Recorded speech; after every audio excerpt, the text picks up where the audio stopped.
Magandang gabi po sa lahat. No? Ang ating pag-usapan po sa ngayon ay ginamit pala pang blackmail nila ni Martin Romualdez at mga kasama niyang congressmen ang impeachment para makakuha ng malaking pondo ng ayuda. So, yan po ang nangyari, ang totoong nangyari sa ating lipunan. So, ibig sabihin, corrupt na talaga yung ating mga congressmen. Sobra pa sila sa mga bagay. Lahat naman ata corrupt. Palakihan na lang. So, ngayon, ayon sa kwento ni Toby Chanko, na campaign manager ng Alyansa, sobrang nalugmok ang kandidatura ng mga senador sa Alyansa. Sa simula, nung wala pang problema, nung wala pa yung impeachment, lamang daw sila. Tinataya nila na 10 mananalo sila. Yan ang sa pangumpisa niya. Pagkatapos, nung nagkaroon na ng impeachment, 5 na lang natira sa kanilang kandidato sa lugar ng Visayas at Mindanao. Yan ang pinaka-problema niya. So kaya daw, ang nangyari, itong silang dalawa, si Toby Chanko at si Bongbong Marcos sa BBM, ay talagang ayaw na ayaw magkaroon ng impeachment. Ang unang sinyalis sa kanila o signos kung tawagin, kuminsan, kung bakit ayaw nila ng impeachment na mangyayari, ay yung nagrally yung Iglesia ni Cristo. Pagkatapos, mayroon din silang sariling survey at alam nila po ang damdamin ng mga Cebuano-speaking people. Ang mali lang dito ni Toby Chanko, hindi niya alam na pag sinabi mong Bisaya ay hindi lang po Cebuano yan. May Waray, may mga Ilonggo, may Karaya, may Buholano. So, pero hindi magkalayo po yung kanilang pag-iisip sa isa't isa. So, bidata it may, wala silang nagawa si Toby at saka si BBM. In-express din nila ang ayaw nila sa ginagawa nila ni Romualdez. Ang problema lang, yung kapag nanakaw sa ugali nitong sila ni Romualdez at mga kasama niya congressmen, ang nagtulak sa kanila para iba-blackmail nila si BBM. Si BBM, alam naman natin na hindi niya binito. Nung dumating sa kanya ang budget na ginawa ng Kongreso, ginawa nila ni Tambaluslos at saka ng mga senador, ay iniisip nila na aprubahan ni Bongbong Marcos ang mga proyekto na nilagay nila kagaya ng AKAP, 26 billion, AX, mga 70 billion, MAIP, marami po sila mga proyekto at saka mga flood control projects na nilagay nila na napapaloob sa 288 billion pesos na nilagay pinatong doon sa opisina ng DPWH. Kaya ang problema naman, ang pinatong nila, hindi ata nila nabantayan at nagkasobra-sobra yung budget na amount o halaga ng DPWH na dapat hindi siya lalampas sa budget ng education.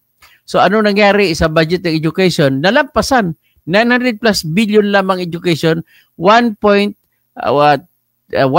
trillion naman ang DPWH. Bawal sa konstitusyon natin na mas mataas pa kaysa sektor ng edukasyon ang ibang mga budget.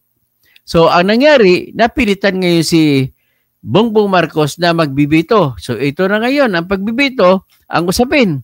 Tandaan mo, nung nag-uusap tungkol sa pagbibito nung katapusan ng Disyembre ng 2024. Tandaan niyo po na nag-file noong December 2 ng impeachment yung grupo nila ni Percy Sindanya ng Akbayan.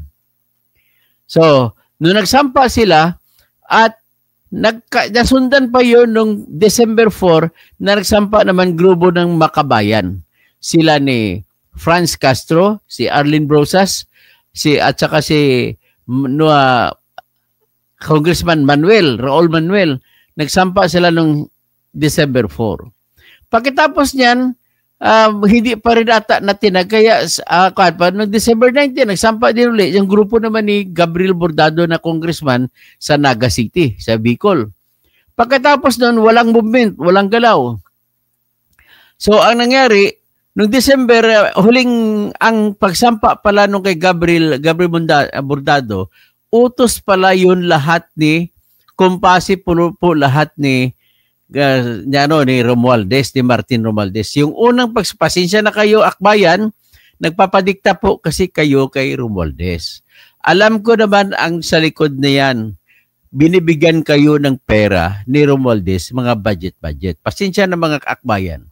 Next is, nagpagamit kayo, nagsampa kayo ng December 2 ng impeachment laban kay Sara. Next, ang ginamit kayo, hindi nyo ba alam na ginamit lang kayo ni Romualdez na pain? Ginamit kayo pang warning kay Bongbong Marcos? Kasi ang problema ni Romualdez ay ayaw ni Bongbong ng akap. Ayaw niya ng anong klaseng ayuda. At ayaw din ni Bongbong at saka ni Toby Tiangco na kagrupo niya ang impeachment. Kasi alam na alam nila na kapag nagkaroon ng impeachment ay matutumba, apektado todo ang mga kandidato ng alyansa pagdating sa senatorial elections. Yan po, yan ang klaro. Inamin yan mismo ni Toby Tiangco.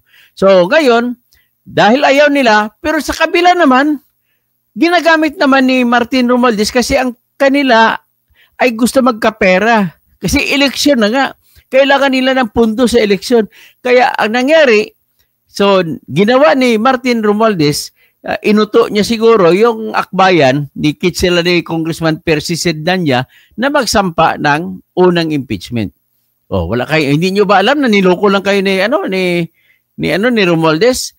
Pangalawa po, hindi pa rin style pa rin ni Romualdez, iba-blackmail niya ngayon si BBM. Isampa ulit panibago December 4. O yun, hindi nyo ba alam nga Congresswoman Franz Castro, Congresswoman Arlene Brosas, at saka Congressman Raul Manuel na ginagamit lang kayo, naluko kayo ni Romualdez, ginagamit kayo na pun sa chespa, pun sa pyesa, at para tutulak at checkmate nila si BBM. So pagkatapos po yun, ay hindi gumagalaw si BBM kasi nung panahon na yon ang budget na gagawin ay hindi pa napirmahan ni Bongbong. Ngayon natapos ng budget pero nasa opisina ni Bongbong nagpapalabas ng balita na si Bongbong ay ibibeto niya, tanggalin niyang ibang mga budget ng mga kwan. Magsasabi niya marami siyang budget na tatanggalin. Tanggalin din niya yung tinatawag na flood control projects doon sa DPWH para hindi pa siya sumobra ang budget kaysa di Department of Education at saka ibang educational projects o educational programs. So, para nang malaman naman ni Romualdez yan, nagpasampa ulit siya sa December 19 ng panibagong impeachment complaint. Pangatlo na yon. Yun po ay alam kasi ni Romualdez na ayaw ni Bongbong Marcos at saka ni Toby at saka ibang grupo nila na magkaroon ng impeachment laban kay Sara Duterte. Isa lang po ang dahilan kung bakit ayaw. Alam nila na hindi makukuha ng alyansa ang boto ng mga Visayan-speaking people. Mga Cebuano, mga Ilonggo, mga Waray. Yan po ang sirkulo o block na mamayani sa Mindanao at saka sa Visayas. So yan po ang kinatatakutan ng BBM. Ang target naman nila ni Romualdez ay makakakuha ng pondo. So napirmahan na blackmail si Bongbong Marcos, hindi niya tinanggal ang AKAP at saka AX ay mga pondo at hindi niya na ibalik yung ibang mga pondo. So nagtataka na lang ang tao. Pero yan pala ang totoong dahilan. Binlockmail siya. So nang na-blackmail siya, warning sa kanya yung last warning yung December 19 na impeachment. So pinirmahan niya, hindi niya tinanggal ang AKAP. Hindi niya tinanggal ang AX at saka MAIP. O ngayon, tumuloy-tuloy, naging January. Hanggang si January, February, this time, ang hinahabol naman nila ni Romualdez ay yung i-release, ilabas ang pundo sa AKAP. Yan ang gusto nila mangyari. Ngayon, patumpik-tumpik si BBM, ayaw niya, in fairness to BBM, ayaw niya i-release ang pundo. Kasi nga, kasi siya, at least siya alam niya na ang pundong yan ay gagamitin sa pamimili ng boto. But then, the problem is, hindi rin siya makahindi kasi nga pagdating ng February ay namumuro na siya. Dahil hindi pa rin na-release ang pera, ay tinawag naman ni Romualdez ang lahat ng mga kakampi niya na mga congressmen. 215, pasensya na, kasama dyan ang mga makabayan, mga opposition. So nagtataka ka, yun pala, sumasamba sila kay Romualdez. So 215 po sila pumirma. May humabol pa na 25 para magiging 240. Kasi po, inamin na rin ni Toby Chanco na ang lahat ng congressman na ayaw pumirma ay walang makukuhang pundo.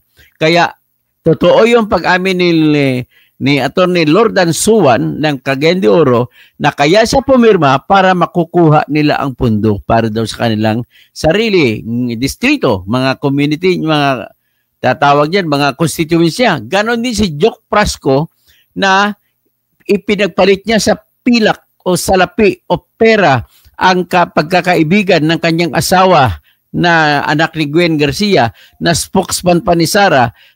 At kapag pumirma siya, laban kay Sara yon. Pinagpalit siya. So nagtraidor si Joke Prasco at nagpaliwanag siya na kailangan niyang perang yon para ipamigay sa mga distrito niya. Ganon din po sa lahat ng distrito sa Pilipinas na sa mga congressmen na pumirma, nagpaliwanag sila kagaya kay Mitch Kahayon ng Caloocan City, nagpaliwanag siya kung bakit siya pumirma sa impeachment ay sapagkat kailangan niya ang pera ipamimigay sa kanyang mga constituents. Kaya ang tuloy, marami sa kanila natalo. Isa sa natalo dyan si Mitch Kahayon. So bagsak siya at nanalo dyan si Edgar Erece sa pagka-congressman sa 2nd District ata ng Caloocan. So yan po ang nangyari. Ginawa nilang pang-blackmail ang impeachment. So ngayon, nung napirmahan na nung February 5 at on the same day, nag-plenary session sila at in-archive nila yung tatlong nauna at yung huli na pinirma ng lahat, iyon na ang itinulak nila at isinubiti sa hapon, alas 5 na may higit ng hapon, isinabit nila sa Senate of the Philippines. Yan po ang totoong nangyari at ginamit nila pang blackmail. Yung panghuling blackmail nila ay para ipalabas ni Bongbong, pirmahan ni Bongbong ang utos na ipalabas ang pundo para sa AKAP, sa ayuda at saka sa AX at saka iba pa na mga para pa rin sa flood control projects. So ganun po kabalahura ang ating mga congressmen. In other words, si Sara ay ginawa lamang siyang pampain. Pero at the same time, tingin nila makatira sila ng dalawang ibon sa isang bala lang. So because of that, ang tingin nila ay dapat nilang i-impeach si Sara sapagkat ang target naman ni Tambaluslos ang namamayani sa kanyang isip. Ano yon? Yung magiging presidente siya at wala na siyang kalaban sa 2028. Yan po ang kanya naman target yan. So, lo and behold, ang nangyari, ito naman mukhang nasatisfy pero nagkaroon doon ng survey sila ni Toby Chanco at ang survey nila nagpapakita na yung alyansa nila na kandidato ay 5 na lamang ang iboboto sa Mindanao. Kasi because of that impeachment complaint, bagsak to ang ibang kandidato nila. Yun ang nagpa-desisyon sa kanila na hindi na sila mangangampanya sa Mindanao kasi useless din. At yung mga ganong desisyon din ang nagtutulak sa kanila na magpapalabas ng tinatag ng programa na 20 pesos na bigas sa kada kilo dyan sa Visayas. Ganun po lahat, ito po lahat nagsimula sa impeachment. So, ang nangyari, nagkaroon ng blunder din si Bongbong Marcos at diniin niya na maitapo na sa The Hague sa Netherlands si Duterte. At kung magawa niyan, ayon naman sa kanilang kaisipan, iyon ang pambawi nila sana sa mga nawalang suporta dahil sa impeachment. So iniisip nila na kapag maitapo na sa The Hague ay tapos na ang boxing at ibubuto na ang mga alyansa ng lahat ng mga majority ng Pilipino. Yan pong inisip na. Kaya lang lumabas, nagiging blunder sa kanila na political blunder nila at naging na-checkmate sila.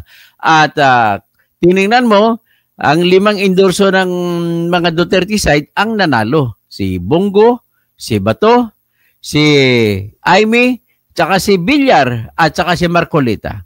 Ang ibang nanalo ay hindi mo maituturing na totoong Marcos o alyansa. Bakit? Si Erwin Tulfo ay may sariling kakayahan, may sariling lakas yan. Kaya nga nabagsak, dapat ang sinasabi nila number 1 si Erwin, pero bumagsak siya, naging number 4. So kaya yan ang epekto po ng galit ng DDE sa kanila. Next is pumasok ang 6 and 7, 8 and 7 na si Lacson at saka si Soto, pero may sariling puwersa yan. Kaya ibig sabihin, ang nagpapanalo sa kanila hindi si BBM kundi sarili nila. Tapos may sariling boto na kasi yan. Pagkatapos number 9, si Pia Cayetano ay tinitingnan po ng mga DDEs na kakampi nila sapagkat ang kapatid niya si Alan Peter Cayetano ay Vice President ni Digong Duterte noong 2016 na tumakbo sila. Pagkatapos, ang number 10, si Camille Villar na inendorso ni Sara Duterte. Last minute, biro mo, umabot na number 16 sa survey si Camille Villar, pero na-save pa at naibalik pa na naging number 10 pa sa ngayon. At official na siya number 10 at wala na makakahabol sa boto niya. At number 12, si Aimee Marcos nakahabol. Alakalain mo nang give number 18 pin si Aimee. Umakyat siya dahil sa suporta ng mga DDS. Base naman sa endorso naman ni Sara Duterte. At ang isa pang nakalusot, may sariling lakas din yan si Lito Lapid. Ibig sabihin, wala pong contribution ang lakas ni BBM. Kasi pakikita mo naman sa Cebu, at kung may lakas na sariling lakas siya, dapat panalo doon sa Cebu, mga kandidato niya. Kailang ubos din ang lakas ng mga lakas doon sa ng mga alyansa sa Cebu. At nanalo doon po puro mga Duterte. Na karamihan, hindi ka majority. Yung iba nga lang, pag pangkalahatan na, ay nabagsak at naging 5 na lang ang pure Duterte na kandidato na nanalo. So, ngayon, ito lamang po ang aking sasabihin. Pagdating naman sa, mas lalo po sa Mindanao, hindi na sila nakabawi. Na-check ko na po, lalo na sa BARM, nasa Cotabato, nasa ibang probinsya, sa Sarangani, sa South Cotabato, sa Sultan Kudarat, sa Coronadal, puro Duterte po na kandidato PDP ang mga namamayani. So ngayon, kung ganun ang namamayani, ibig sabihin po ay talagang galit po ng mga taga Mindanao at mga Visayan speaking people ang nangyari kung bakit nawasak ang alyansa. Hindi na nga sila nangampanya. Pati si Pacquiao nga talo, hindi dapat anak ng Mindanao si Pacquiao. Dahil sa kay BBM siya, binagsak din siya. Ganun po ang nangyari. Kaya nagsimula lamang ito na na-discoveryhan ko na yung impeachment pala ay ginamit nila ni Tambaluslos na pang blackmail para makakakuha ng ayuda na pundo. So magandang gabi po sa lahat at yan lang po ating muna na ibablog. So tapos si Rosa de Rose, tama talaga, ginamit ni Tambaluslos ang mga makakaliwa para labanan. Ginamit mga kakaliwa. Justin Dave Lagria. Good evening, Attorney. Pa-shoutout po from Lawis, Agdao, Davao City, James Ansena, Kagawad, Solya Bitay, Lagria, Alado, Tabigi, Joey Emiliano, mabuhay po kayo. Lily Kabib, tapos si Italiano Gold Budol, Solid Sub-Saharan Mindanao, Central Visayas at Solid North ni Aimee ay panalo pa rin si Sara versus Lenny. Lily Calvo, Lily Kabib pala, Buaya Lipunan, Nilva He, good evening po, Dr. Engineer Toto Kausing. Maraming mga tao na nagising sa binoto ang Akbayan Party List ng over 2 million of Filipinos. Okay? Don Pulubi, Sir Toto, nagsisihan na ang mga alyansa sa pagkatalo nila. Walang nangyari sa 20 billion na budget nila. Ayun nga, hindi ko alam kung mga 20 pesos na bigas sa Cebu, matutuloy pa ba? Mukhang hindi na eh. Ronnie Uploader, naggamitan lang sila Tamba at si PPNPA. Ron Robert Go, di totoo yung sinasabi ni BP Sara na silang dalawa ni Tamba at Dracula ang may hawak ng pondo. Tama po, Ron Robert Go. Ayan ang pruweba. Ron Robert Go, inamin na mismo ni Toby Chanko. So, conclusion dyan ay kahit may pera ka, pag di ka mahal ng tao, wala rin. Bumabaha ang ayuda, pero maraming sa mga namigay ng ayuda ay hindi po binoto. Kahit nga sa Marikina tag 6,500 ang bigayan ni Kimbo. Pero talo pa rin siya ni Maan Teodoro. At panalo rin ang asawa niya na si Marcy Teodoro. Tinalo niya si Coco Pimentel sa 1st District. Tapos si Ron Robert Go, bigkat, naniniwala ako na maraming sub-Saharan mentality sa Mindanao. Anong simo, Toto? Hindi po kami sub-Saharan, taga Mindanao po ako, bigkat.